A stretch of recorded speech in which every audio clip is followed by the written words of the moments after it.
Well, yes. My thinking has evolved in the last few years past this free speech crap and into. Sorry, I mean, this free speech stuff is excellent and important, very cool and important and interesting. But it is not the fundamental architectural principle of Western civilization. That is Christianity. Agreed. And I agree. I knew that you would. And that seems to me to be the thing that you look. There's a reason why all of the worst people in the world, Hollywood, social justice warriors, feminists, hate the Vatican, hate Catholicism more than they hate anything else. There's a reason that Femin shows up naked outside in St. Peter's Square, and there's a reason that that Hollywood is fundamentally, architecturally, reflexively anti-Catholic. It's because if you beat the Catholic Church, you beat Christianity, and if you beat Christianity, you beat the West. This is the fundamental architectural principle behind all of the good stuff.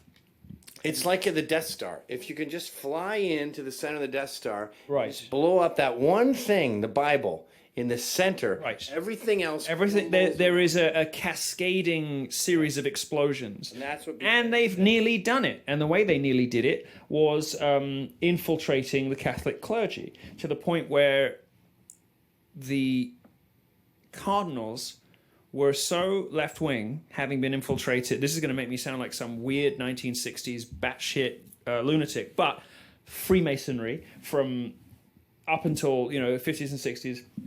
And then just communism from the 60s onwards, which assumed the mantle, the same kind of thing, infiltrating the Catholic clergy, the seminaries, up to and including the cardinals, resulting finally in the election of Pope Francis. Terminally, I think, infecting the Catholic Church. And the concomitant effects of this were, in the clergy, for instance, turning a blind eye to homosexuals, and indeed even kind of creating the clergy as a place for homosexuals.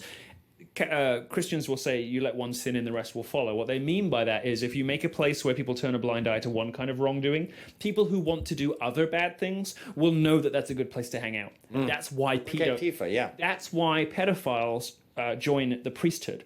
Not because there's anything about Catholicism or Christianity which has any kind of which is in any way in simpatico with child abuse. It's simply that in the clergy, they're so used to turning a blind eye to sexual impropriety in the form of homosexuality that if you have some other kind of sexual dysfunction or some other kind of sexual deviance, that's a place where people won't ask too many questions.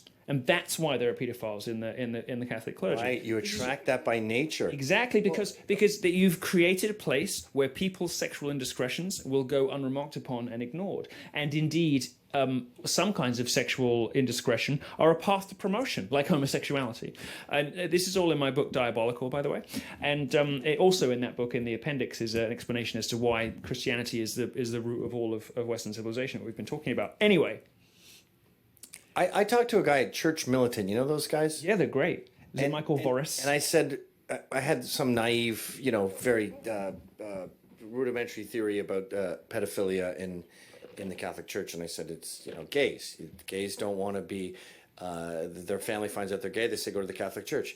And so they end up with a gay trying not to be sexual. And eventually he's going to be sexual. No. But he goes, no. His contention was, it's a completely premeditated plan to infiltrate the Catholic Church, where gays said, let's go in here, and then we'll mark the ones who are the most open to being molested, we'll mark them with like the boys who get this certain cross. Yeah. Then we can start organizing. And they said, let's get into the Catholic Church and really take it over. And the person who marked the Catholic Church as the place that was most important for communism to succeed in the West, Saul Alinsky, who was, in Chicago, and it was after the successful infiltration of the Chicago Catholic Church by Alinsky, who used to brag about how much control he had over the Catholic hierarchy in Chicago.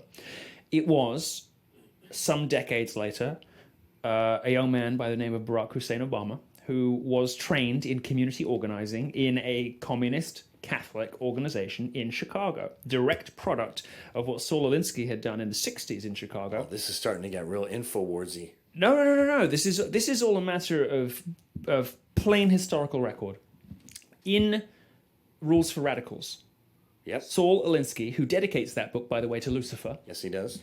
he brags about how easy it is and how much control he has over the Catholic Church in Chicago, and says that the Catholic Church is the key to the communist takeover of the West and to fatally weakening Western civilization. He specifically names the Catholic Church as the institution which is key to weakening the West, and it was in a Catholic communist community organizing. Was in a Catholic communist organization that Barack Obama learned his quote-unquote community organizing. He is a direct ideological descendant of Alinsky and of communism infiltrating the Catholic Church. And Hillary Clinton was hugely inspired by Alinsky. Yes. Isn't it funny how we've had all these sort of prophets tell us all this? Christopher Hitchens warned us about Islam. He said it'll be the death of the West. Pat Buchanan wrote Death of the West in 2001, same year as September 11th. Mark Stein has warned us about all this, made it very clear exactly what was going to happen. And what they said would happen is happening. And we still go, I don't know, what the fuck is going on? That's a mark of what we're up against, is that people can be, even having New York Times best-selling books, explaining exactly what future is coming if we don't change course. And the people doing it turn around and go, good luck, and carry on with what they were doing before. Let's take another call.